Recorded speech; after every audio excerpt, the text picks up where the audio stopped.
Welcome to the Are We Idiots Show, where we question the status quo on society's important issues while mixing in plenty of laughs along the way. Now here are your hosts, Mark Weaver and Rich Kroll.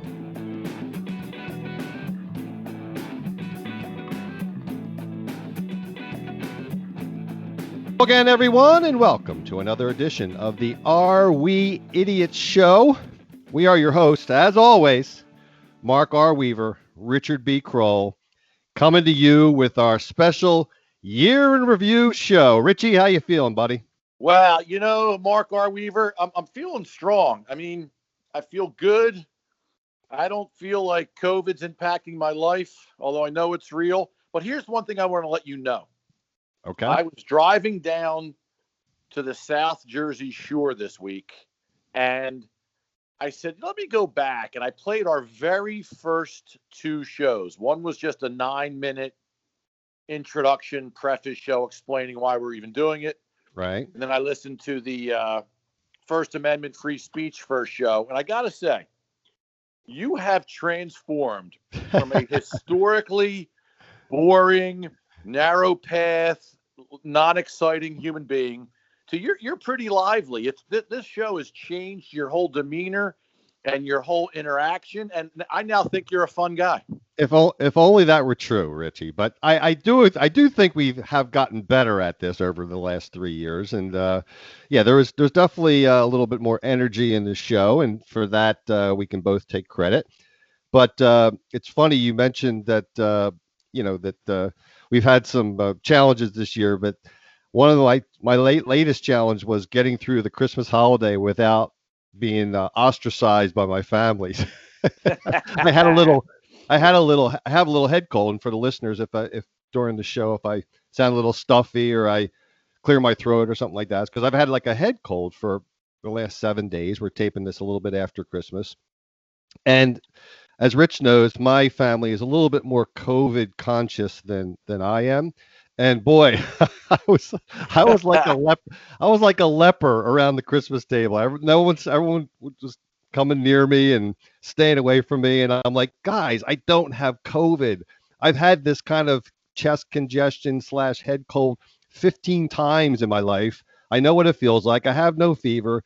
Please, don't assume it's COVID. But this just goes to show you how the media, I'm not blaming the media. COVID's a real thing, but it definitely gets into people's psyche. And I saw it firsthand. So I don't know if you've ever experienced anything like that. 100%. My wife did it to me. This past summer, I was down again, the Jersey Shore at my sister Barb and brother-in-law Ted's house, and I was interacting with the college neighbors, and probably a little too close. It was only a couple months into the COVID scene. We didn't really have any good info on it. And I was playing beer pong with these kids just to prove an old school guy can still kick some college butt. And I won, of course. But after that, I was a leper completely. My whole family vetoed me. They were angry at me. My wife made me stay upstairs by myself for a week. And to your point, everybody just assumes it's switched. You're guilty until proven innocent. Right. And yeah. And for anyone listening that's been very COVID conscious, I get it. Better safe than sorry. But how did we go from assuming any potential risky contact or any sniffle is COVID? Like you're automatically labeled. It's kind of comical because maybe 1 out of 100 actually was COVID. I've experienced that. Yep. And I'm sure we're going to talk a lot more about COVID as we review 2020. And we'd actually start with the tip of the day, Rich. I don't know if you have a compelling tip of the day before we start our year in review show, but do you? I am going to end the year on a very compelling tip. So nice. Almost everyone either diligently or half-heartedly writes down and commits or thinks they commit to New Year's resolutions. Right. And we did a show on that. We did a show on that.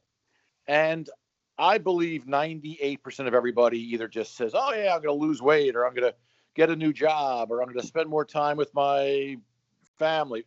And they never do it. So, folks, I think New Year's resolutions, and we've talked about goal setting and how important it is, but here's how you have to do it correctly. Write it down. I just wrote mine down, and I picked different categories, whether it's my job, my family, going to church, whatever, right? Losing weight, Right, working right. out. You got to write them down, and you got to pick actual numbers. Like just, I'm going to lose weight this. No, right. I want to lose 15 pounds. I want to lose 25 pounds, whatever. Right. Write it down and then check in. I would say once a week. Put it on a wall, put it on your computer, put it on a door, somewhere you see it, on a window. Look at it, live it, breathe it, because you will achieve these goals if you think about them every day and take steps to do them. If you just say, I plan on doing it, I don't know how many people go back and look at their New Year's resolutions, 6 months, 12 months later and go, oh my gosh, I forgot I even said that. I never even tried that, and I didn't accomplish any of it. Yeah, and we talked about it on that show. It's been a couple of years now, but you break it into little bite-sized pieces and you make them manageable and you commit to it, and you break down the steps to get to the goal. So I saw a funny I saw a funny tweet the other day on Twitter.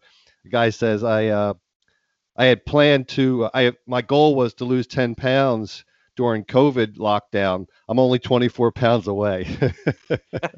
That's the truth. So, Richie, want to thank our patrons for another great year of support. Mark Zlotnikoff, Eric Weaver, George Muldoon, Chris Barbie, Dr. Dave Nadler, Alvaro Puga, Rick Linares, who was our guest on the last show, Darren Tapp, Scott Carney, Larry Helms, and also Bill Gormley. Thanks to Bill. He sent us a nice one-off donation in the last few weeks. So thank you to Bill for that, for being part of our patrons. On our show today, we're going to do Idiots of the Week, and we're going to probably roll that into picking an Idiot of the Year. We'll pick out, of the 20-some shows we did this year, we'll pick out some of the really idiotic, the nominees for the really Idiots of the Year. And then we're going to spend the rest of the show reviewing the whole year. And if you listen to our last couple shows like this, we've done it. We highlight some of our best shows of the year. And then most of the time we spend about talking about our society, broader society, and what a year it was. So, Richie, we've got a lot to get to. So why don't you start with your Idiots of the Week, and then we'll go from there. So I've given credit to a friend of mine and one of our patrons who has provided an endless list of excellent Idiot of the Week nominations, all out of Florida. Larry Helms out of Texas has always had a problem with the state of Florida. Big state of Texas, big bad Texas, way better than Florida. He never sent me one Idiot of the Week from Texas, but he sent me the top 60. So I don't know that most people could find the top 60 internationally, but Larry sent me a link with the top 60 just for Florida in 2020. And I'm not going to go through nearly all of them, but I forgot how many, and I'm going to make these very quick, but just the headline alone can make you laugh without any details. So I'll rattle a couple off. Police pulled over a car going 100 miles an hour down a regular, like 55 mile an hour street. And they pulled the folks over and they noticed, these guys were wanted for other burglary or assault or whatever. Right. And right in the back seat, there was a huge bag labeled "bag full of drugs." And when they opened it up, it had cocaine, amphetamines, barbiturates, crack. Like it was full. It was a bag full of drugs. So the police said, next time you're carrying, you may not want to label it so obviously. Or drive 100 miles an hour to tip them off a little bit, to put a bright red spot on you. Or that. There was a guy, Richard McGuire, who took up camping on Disney's Discovery Island. So he just showed up with a tent and his Bunsen burner, and his pots and pans, and he took residence on Disney's Discovery Island and said it was a tropical paradise. Why would you ever leave, right? He's like, I thought, why can't I just camp here, right? So he was arrested. People were complaining that we're spent money to, check out Disney World. Some of the others. Oh, a Florida girl put a "Help, get me out of here" sign on her window because she was struggling with homework. So needless to say, the cops were called, child services. Oh my goodness.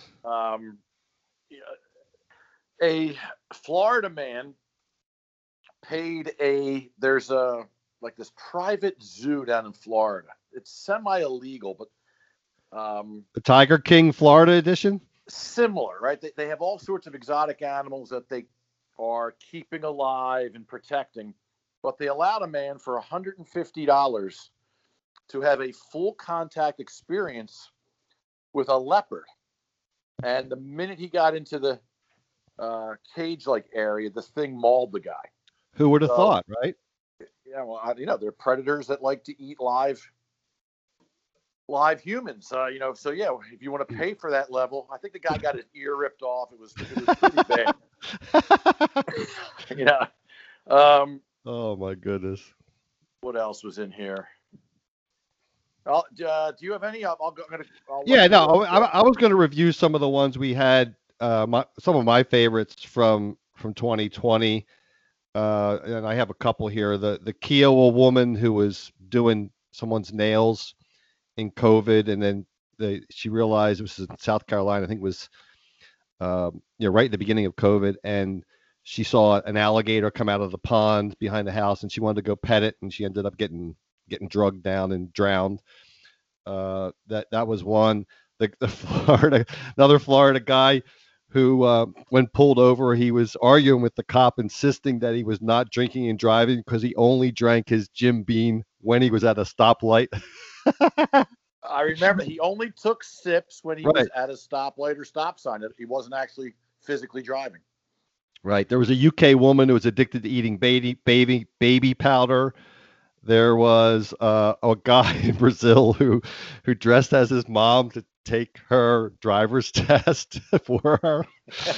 But probably my favorite of the year, and again, I just, maybe it's my sophomoric humor, but was the Mexican man who took ED medication for bulls. Oh, they had to rush him to the hospital and relieve him of his bodily fluid. Yeah, so those were my highlight idiots of the year. So Richie, I don't know if you want to pick one of them, or if you have your own from our idiots, or the ones that there's that a Larry couple sent you. Here I have to mention. A Florida woman, April Sestino, at Easter had those detachable clip-on Easter eggs in two halves, and you can put things inside. Oh yeah. She put pornographic pamphlets in them and then delivered them to 400 houses. Oh my in her goodness. neighborhood. Oh my goodness. What is wrong with people? It's mind-blowing. A Florida man who burglarized a house got stuck coming out of the window, kind of a remote area, and he got so stuck he could not get himself out. Nobody was anywhere near to see him, and he ended up dying from asphyxiation and dehydration.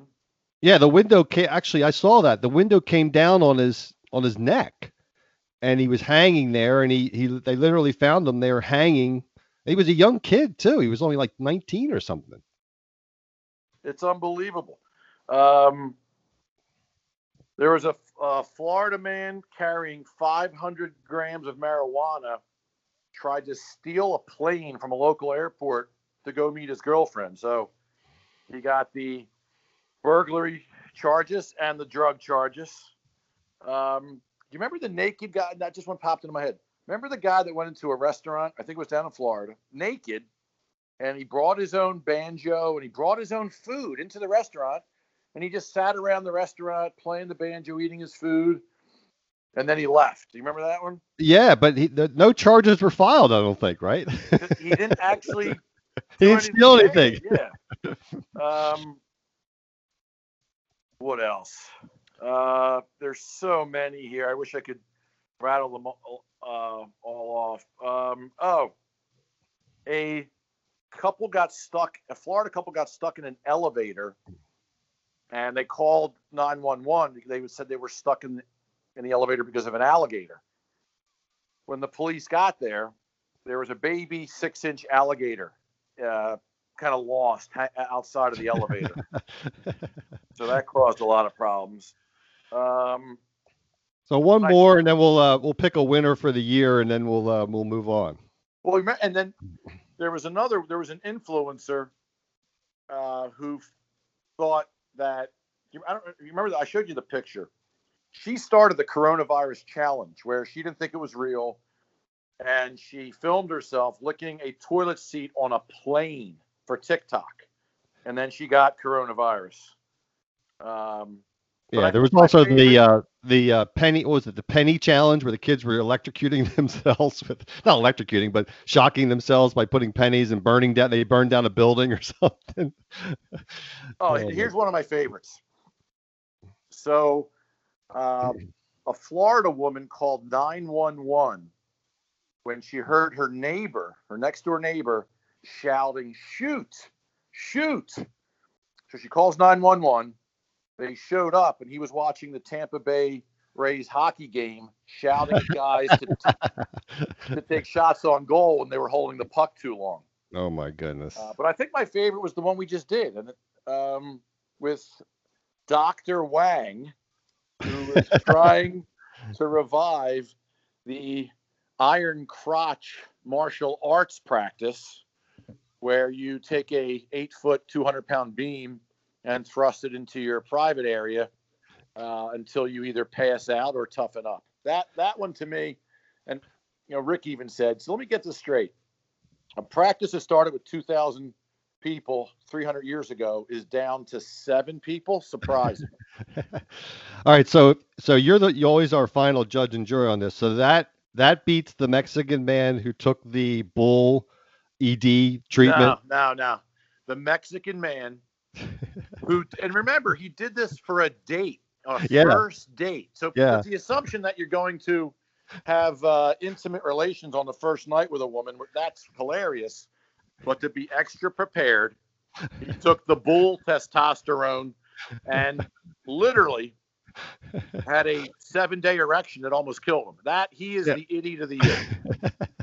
And you pointed out on that show, Rich, I remember you saying like the first thing that should pass through your mind is, okay, a bull is 5,000 pounds and I'm 180. What could go wrong? What could go wrong? All right, so Mr. Mexican man, you can send him a couple pesos because he probably needs it for taking the bull ED treatment. For taking the bull by the horns.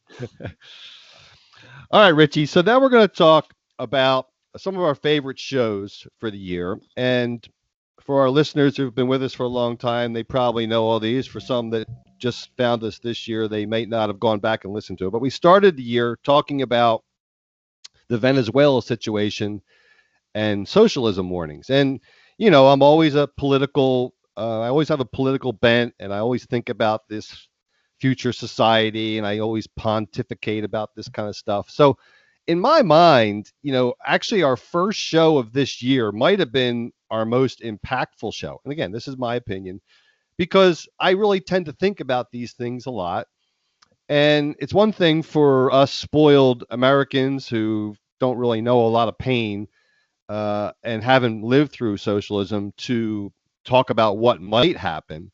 But here we had a guest on our show. It happened to be my son-in-law, but someone who not only grew up in Venezuela in prosperous times, but has seen it over the last 20 years crater into just a catastrophe, a human catastrophe. I just thought that was a very powerful show. And if people listen to that, some of the same warnings that we hear from the far left, the AOC crowd about how everything should be free, college should be free, all debt should be wiped out, jobs should be guaranteed. All these things were some of the same things that Chavez was promising, and everyone thought, this is great. What could go wrong? And it led to catastrophe. So that was that was how we started the year. I felt on a really strong note, but obviously there's lots of other shows. But any other thoughts on that show before we go on and highlight some other ones? I thought it was a great show, and he was a great guy, a great guest who really brought real life facts to the party, right? Don't let the facts get in the way of a good conspiracy theory or stupid philosophy. And, he explained, all you younger generation people that are learning about everything should be free and the government should take care of everybody and, everybody should be equal. The socialist mentality is 0 for 47 or whatever. Right. It's has never succeeded in any country in history. Right. And he had real life current day facts about Venezuela and what actually happens when you try to go the socialist route and the government takes everything over, including the businesses and banks and everything else. And it happened quickly. It happened very quickly. And he explained how it was a thriving, beautiful country. People were doing well and happy. And, and now, people have literally bankrupt and there's mutiny going on. And it was explained so well. I don't get how any millennial or recent college grad, they're not teaching it right. They're not right. Providing the facts. After you hear that show and hear his explanation, and then go back and actually do your due diligence, AOC and all these other government idiots that are promoting it, Bernie Sanders, whatever, they don't even know what they're talking about. It's kind of infuriating. Yeah, it was. And then we had a real good show with John Barr from ESPN. I know that that was one of the ones that you set up, Rich, and that was, it was a little bit of a sobering show because it talked about the USA Gymnastics scandal and really heavy subject. But I think that might have been our most downloaded episode of the year. That was certainly a highlight. It was a somber highlight, but he brought a lot to the table there, and I thought that was a really important episode as well. Any thoughts on that one? Yeah, it's funny you should mention that because when I went back and listened to that very first freedom of speech episode, you and I got into a heated debate about the level of freedom of speech. You took the premise all speech, regardless of premise or agenda, should be allowed. And I took the premise that I felt sometimes or very often it can cross the line and then, shouldn't be allowed. And I mentioned Larry Nassar in that episode as an example of, this guy should not be allowed to promote or do whatever he wants, especially when he was hurting hundreds and hundreds of girls. And then I forgot we even did mention that. And then 3 years later, 2.5 years later, we had John Barr on, who's an excellent guest, right? He's a world-renowned ESPN award-winning investigative writer. And the time he put into that book is going to now save thousands of girls potentially in the future from these predators that take advantage of situations that that was another infuriating episode because of all the people that were protecting him or turning a blind eye. Enabling him, right. Enabling him. So that was a very serious, sombering episode, but definitely hit home. And by the way, I still believe Larry Nassar should be able to say whatever he wants. Well, we won't go into that now. We had a show on the Electoral College back then, and then COVID hit. So we kind of shifted our focus on the show. We had a couple of shows on COVID. I think the best one probably was the CARES Act scam. I had a lot of fun ranting about the $3 or maybe $6 trillion if you count what the Fed's doing. And we highlighted all the places. We actually got into some debates on that show too about the appropriateness of some of the money. But the bottom line is that the theme of the show was how this money was largely going to special interest and not the people that actually needed it. And as we tape this episode, they just passed another similar type bill, quote, relief package or whatever, but it's 85% of it's going to special interest. So any thoughts on any of that, Richie, about, government largesse, which is really our grandchildren's money that has to be repaid? It's horrible. And, there was a text group I think you were on. Some people were sending me no one reads this stuff, right? Everyone just listens to the Cliff Notes version on the news or whatever. But that's 1,000 pages long, and most people say, whatever's in it, just sign it, just sign it. Well, if you actually read it, I'm going to use the word infuriating again, because some of these special interests are mind-blowing. Millions of dollars given to ridiculous causes. I don't even know how they get in there. There was one for a study of gender inequality for statues. So someone's going to go around the country and see, are there too many male statues versus female statues? There was one for a Pakistani LGBT group. Right. There was one to study horse steroids and how they impact racetracks and the act. It's how does this stuff get in there? And it's not just $20. It's millions and millions of dollars. It's billions of dollars. It's literally billions of dollars. Well, collectively, yes, but I'm saying there's $1 million here for this, $2 million for that, $3 million for this stupid cause, and it adds up to billions that could be used in so many better ways. It's mind blowing. Right. Yeah, and I don't even want to get into all the minutia of it, but the reality is that it's both parties. They both horse trade.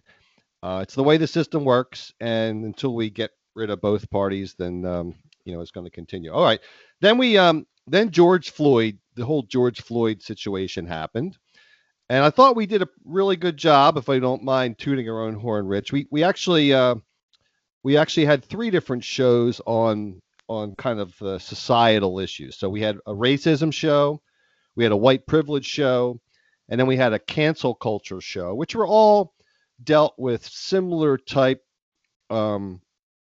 reactions to the George Floyd, and some of the pushback from other organizations that did or didn't support the reactions to George Floyd. Obviously, the white privilege episode dealt with some of the I guess a systemic racism type, and I want to clarify that systemic racism it depends a lot on your definition of systemic, but we can go back and listen to that episode if you want. I think we did a really good job of handling that. But any thoughts on those 3 shows: racism, white privilege, cancel culture? It all kind of boiled over in our country with the George Floyd killing, which was horrible. By the way, I'll go on the record saying, just as a human being, when you watch that man beg for his life, it was just there was something inherently wrong with it. And I know there's some apologists out there for what that Derek Chauvin guy did, but in my mind, it was pretty evident at a human level that was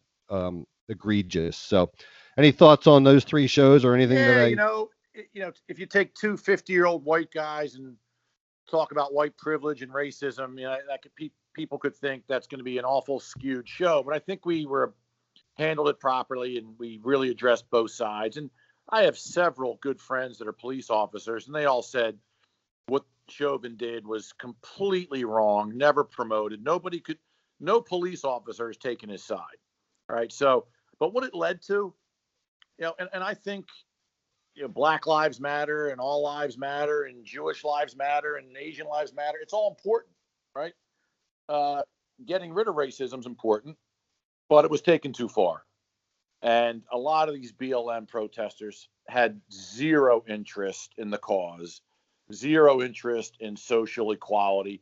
They were just out there for, in their minds, I believe, the fun of looting and burning and pillaging and breaking and stealing, and just using that as an excuse versus furthering the cause. So it got way out of hand, and we covered all that. There are a couple shows. Another guest I wanted to mention, Sure. Back in April, we had Bill Ottman, the CEO of Minds.com, who's fighting Facebook, and he confirmed a lot of the conspiracy. You and I are not big conspiracy theory folks, but No. Probably 1 out of 10 is true. You just don't know which one it is.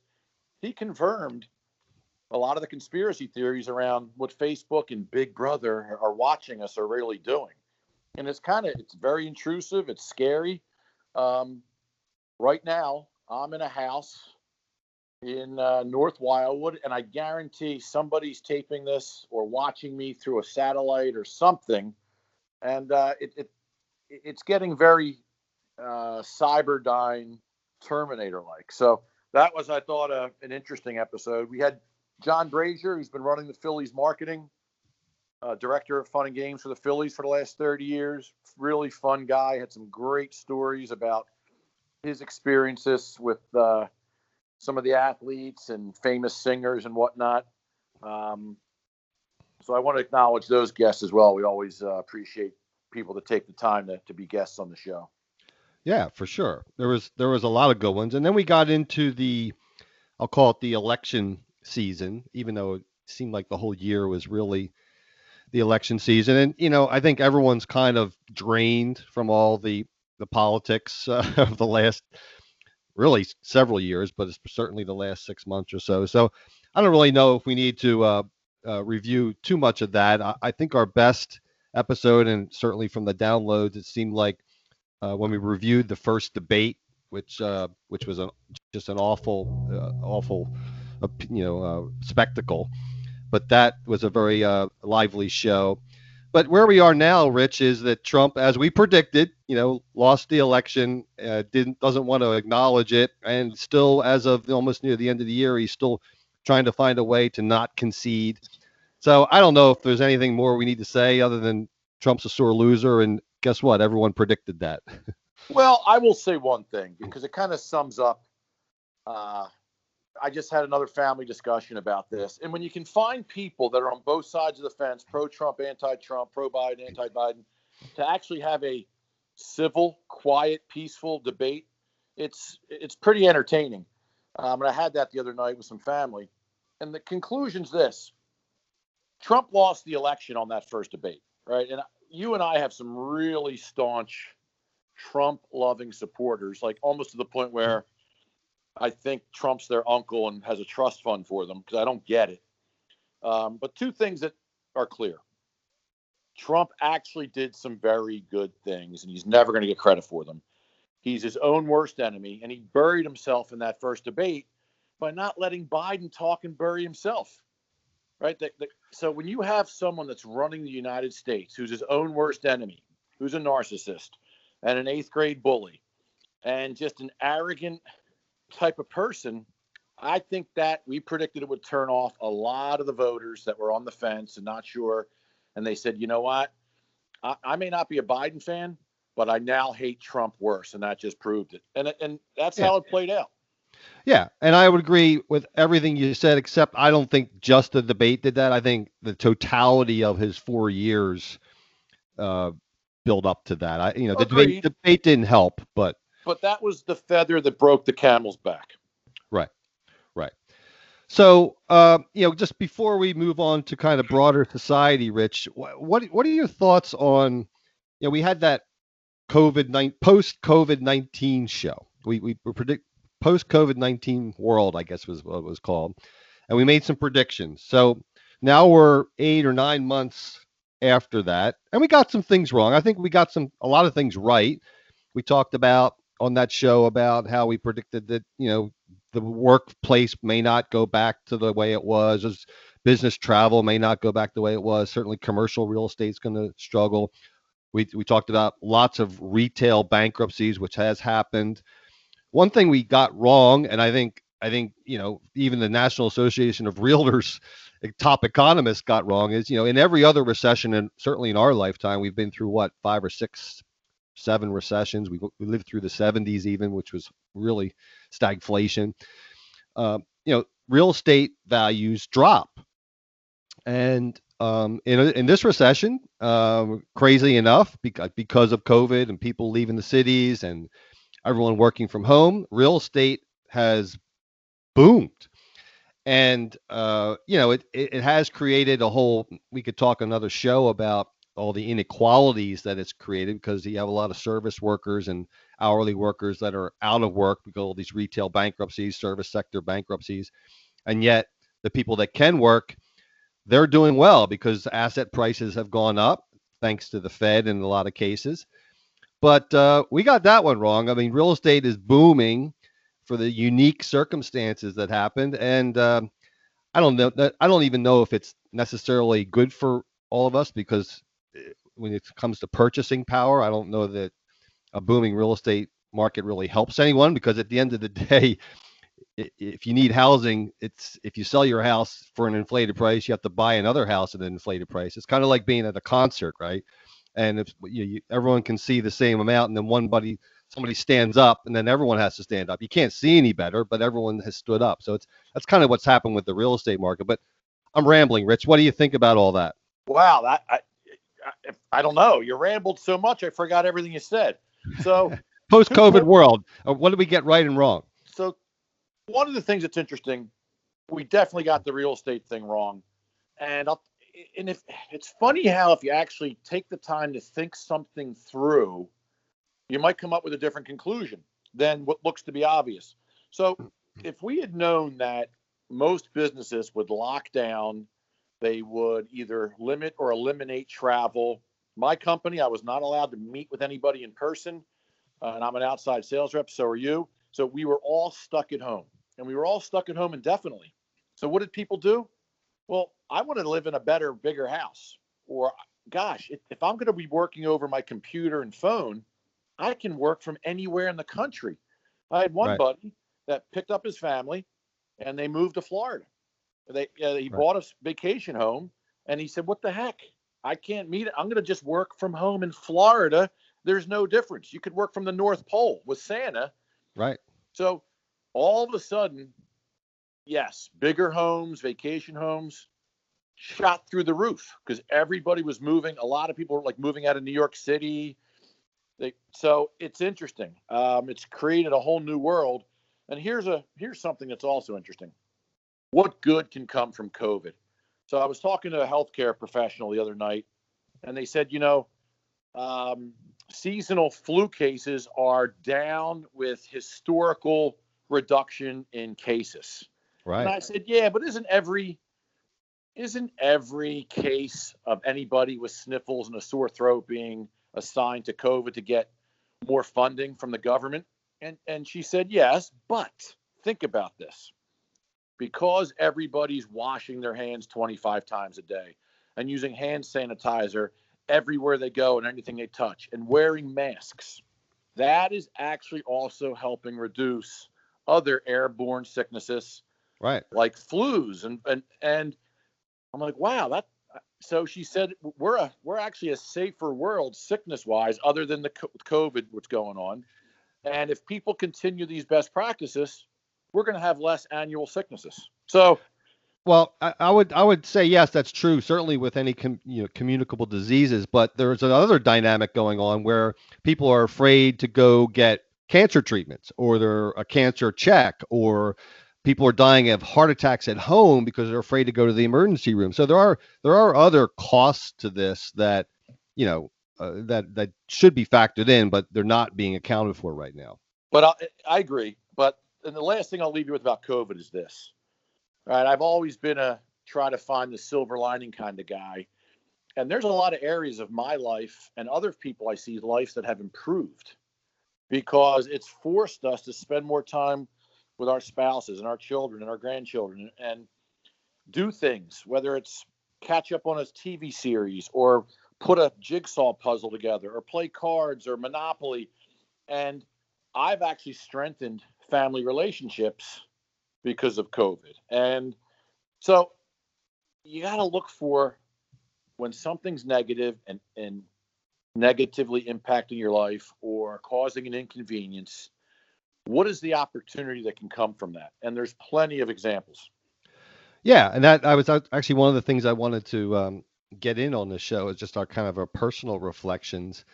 It was a tough year. I'm a traveler. I think if I had to narrow down the one thing that I definitely want to do in retirement is to travel. I've traveled a lot, all through the last 20 or 30 years. And I was antsy. I was antsy to go places. I didn't go anywhere really. I'm fortunate enough, as you probably heard on the show a couple times, I have a beach house. So like Rich mentioned earlier, having that beach house was a tremendous luxury. I essentially worked there from May through October. And down there, we just kind of went to the beach like we always do, and it didn't seem like there was a pandemic going on when you have that luxury. So I feel very fortunate. But I'm not going to lie, it was a hard year. I mean, just not be able to go to restaurants, not be able to go out, not be able to travel, being stuck inside. It was a hard year. So I wouldn't want to do it again, but there was definitely some positives. So any other thoughts personally about the year? I mean, the other thing is, Rich, I got to acknowledge that we talked about it earlier. As white collar workers that were able to work from home, and I have stock market investments. It really did hit home. I spent a heck of a lot less money this year. So in many cases, I'm in a much better financial situation because my assets have been propped up by the Fed. I haven't had any income hit, and I've saved a heck of a lot of money because I haven't spent anything. And there's a whole nother not half, but third of society that's really struggling. So it really made me feel fortunate. Well, exactly. And I'm an old school mentality guy. You fall down, you get up. You cut yourself, you rub some mud in it and move on, right? So it drives me nuts when people talk about inconvenience like it's the end of the world. Now, don't get me wrong. If someone died in your family because of COVID, or you lost a job because of COVID, or your business went bankrupt, different story. That's a whole different topic altogether. But for the people that were inconvenienced, like I have to eat in every night, or I can't go to a movie theater, or I'm like, what? Everybody just shut up. If you looked at what our grandparents and great grandparents dealt with, sitting in a foxhole for 3 years, killing Germans and being killed and being blown up and losing half their children, to World War II or the Great Depression, there's so many worse things past generations dealt with, and they dealt with it with dignity, and they kept their mouth shut, and they moved on. Right. And when I hear people complaining about not being able to go to their favorite store or favorite restaurant, and it's ruining their life, I really can't stomach it. Yeah, and I kind of went on a little bit of a rant about the whole people expecting the government to be their first line of defense if they need money, but we won't go into that on this show. All right, Richie. So I wanted to kind of move on a little bit and talk about some of the broader society issues. So we had some notable deaths this year. Kobe, we were basketball people, but Kobe Bryant early in the year, that was a really shocking thing, a huge story, international story. Probably the biggest notable death from an impact perspective is Ruth Bader Ginsburg died, and that set off the whole Kavanaugh hearings and I'm not Kavanaugh hearings, the Barrett hearings at the Supreme Court, and kind of tipped the balance of the Supreme Court from a liberal to a conservative. Just some other notables: Sean Connery died, Alex Trebek, Eddie Van Halen. Any thoughts on those or any other notable deaths people we lost this year? To me, deaths are notable when people are young, or by an accident, unexpected.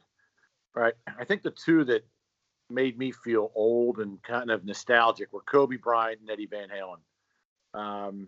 I know our recent guest, Rick Linares, and great patron, is a great. He's been playing guitar for 40 years, and Eddie Van Halen was a big influence on him. I know he took that one hard.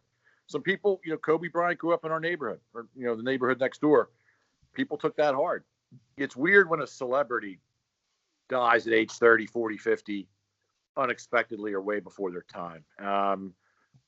When someone's older, we'll miss them. But if they had a good life and they're 80, 90, it usually doesn't, take me anywhere mentally. But there were a couple like Kobe and Eddie that made you think about your past and growing up.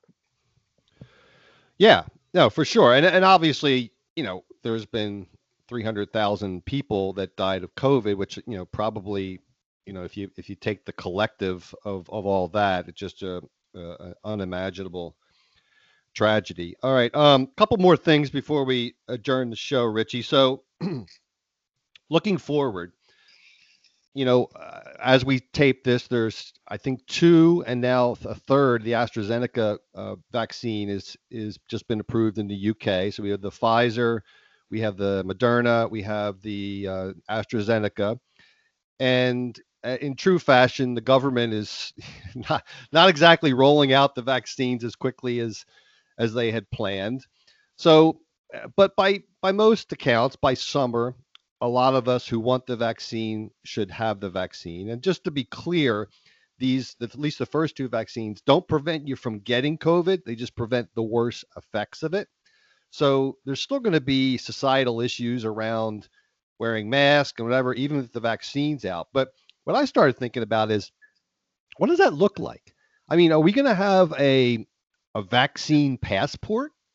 I mean, what are you going to have a barcode on your wrist? I mean, that sounds horrible, but I'm being facetious. But I mean, what are we going to do? We going to have a smart app on our phone or an app on our smartphone and saying like, okay, well, I've got the vaccine, so I can come in this restaurant or I can go in this game. What does that look like? Oh, I don't think anybody knows. I mean, look at all the vaccines we have today. That's another topic we were talking about. A family member just got the COVID vaccine recently. They're in healthcare. I guess, first responder type folks are first in line to get the vaccine. And so other family members were like, well, aren't you worried about what it could do? It's the fastest vaccine that ever went through the system. It's unproven. It's untested. And she was like, I got it last week. I'm fine. There's, is it going to cause me to die 25 years from now? Okay, well, I can handle that. I got my flu shot. I got my, all the other shots, shingles. I'm fine. Look at when you go into the military, you walk down a line and they give you 20 shots. Boom, boom, boom, boom. Yeah. So, I know there's a lot of anti-vaccine people that think it caused autism, which is proven to be incorrect. I think we even talked about that on the show. So, right. I think it's just going to go. It's just part of your seasonal vaccines. Yeah, but in the next year, how do venues open up? I mean, how do you know if you let someone in or not? I actually think we're going to have to prove that we had a vaccine. I'm supposed to go to the British Open in July. I was supposed to go last July, got canceled.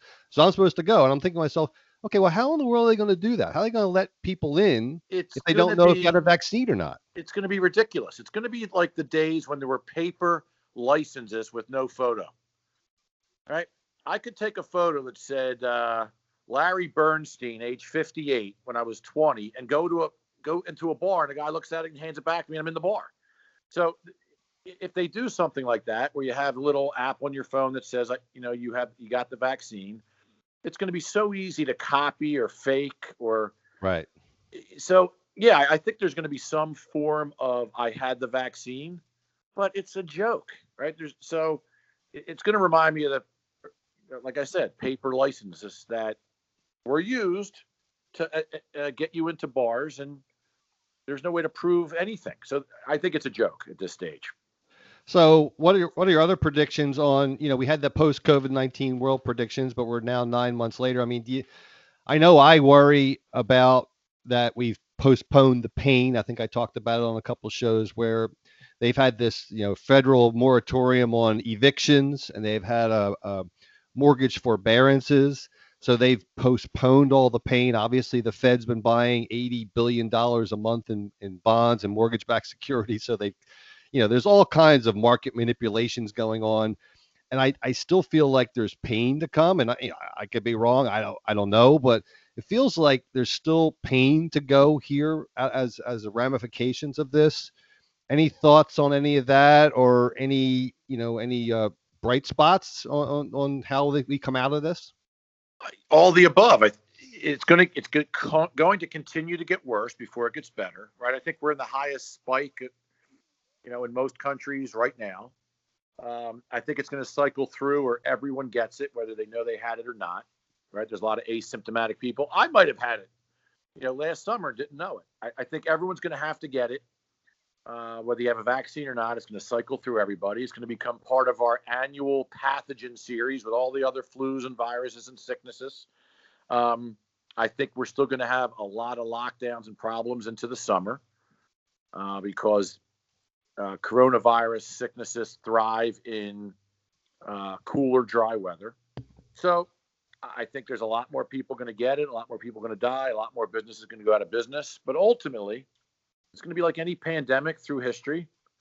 We'll come out of it. We'll probably come out of it sooner than 1919 with all the technology but it's going to have to cycle through everybody. There's no other way. And I think it's going to get worse before it gets better, but it will get better. It's the only thing that's scary is if there's new mutated strains. Like we've taken care of COVID-19, but then COVID-20 or COVID-21 comes out and it actually acts differently and transmits a little bit differently. And even if you had your vaccine and you've been through the COVID sickness, you can still get the new one. That's where, and I think there's chemical warfare going on now where whether it's China, Russia, North Korea, whoever sees it, wow, this can really take a country down financially or mentally. And I got to believe, just like there's nation states that have hired workers, it's your job, it's a regular paid job with benefits to hack into U.S. Companies and steal their secrets. There's going to be more chemical warfare. That to me is the scary part. Yeah, for sure. And I think we talked about it on the post-COVID world show, the fact that businesses may never go back to on-site. I'm big in hoping that the college market gets disrupted. I think, obviously the value of college, we had a show, a value of a college degree 2 years ago or more, 2.5 years ago. And I think that that's going to be disrupted, hopefully, for making education a lot cheaper for people, because they've seen the value of a college experience during COVID. So I hope that changes. I hope people get more freedom in their work. I think people will be able to live in different places. I think that's all good. I think there's definitely some good out of this, but I definitely think the next 6, 7, 8, maybe next year is going to be dicey with how we deal with vaccinations and who's clean, who's not. It's just should be dicey, that's for sure. So, Richie, we want to close the show with a little bit of an announcement about our show. And if you listening for a long time, you know that we've been trying to build up the show, try to build the reach of the show, build the listenership of the show. And we've solicited patrons, and we've been very grateful for the patrons that we've had. And just a little inside baseball here on the way podcasts work. So there's cost involved in producing a podcast. And usually it falls into two camps. There's the subscription or listener supported model, which we have some patrons. And then eventually you go to an ad supported model. And that's what we were trying to do over the last 3 years. It was never our intention to have our friends and family, so to speak, the patrons supporting us. And, we weren't able to get to that ad model, right? And so what Rich and I have decided to do is we're going to go to episode 100 in later part of January. And then we're going to take a little hiatus and step back, try to figure things out, see if there's a more viable path forward. But, not over, I'm not saying that. We're just trying to take a step back, go on a hiatus, and see if there's a better path forward to let the show continue. So, Rich, any thoughts on that for our listeners? We started this thing roughly 3 years ago to have some fun and what you called edutainment, right? Educate folks on serious or sensitive or controversial topics, but also try to make it fun and get some laughs. And we have day jobs, we have families. This was never, it was kind of more of a hobby. I mean, if there was some way to monetize it, that would have been great. It would have been pretty cool to turn this into something bigger. But, we didn't really want to put a burden on anyone. And you have to get to a certain number of listeners, like, I don't know, 2,500 before you can legitimately get advertisers to come on.